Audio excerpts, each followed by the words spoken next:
अज्ञानतिमिरान्धस्य ज्ञानाञ्जनशलाकया चक्षुरुन्मीलितं येन तस्मै श्रीगुरुवे नमः।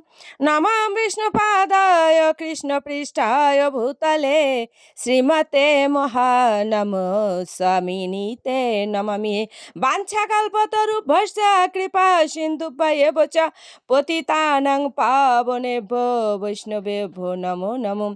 गुरु कृपा ही केवलम गुरु कृपा ही केवलम गुरु कृपा ही केवलम। ओम श्री परमात्मने नमः।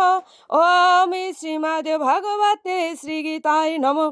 नारायणं नमस्कृत्य नरं चैव नरोत्तमं देवीं सरस्वतीं व्यासं ततो जयमुदीरयेत्।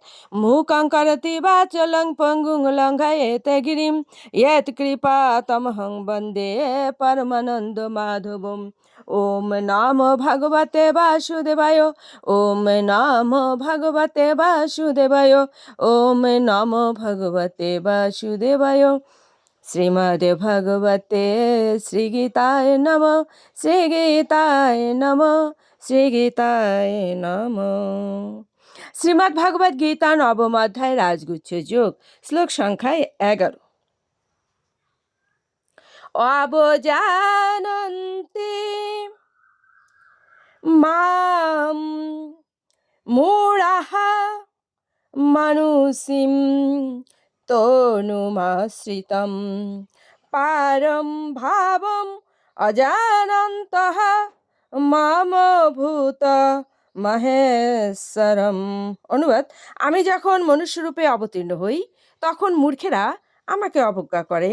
তারা আমার পরম ভাব সম্বন্ধে অবগত নয় এবং তারা আমাকে সর্বভূতের মহেশ্বর বলে জানে না।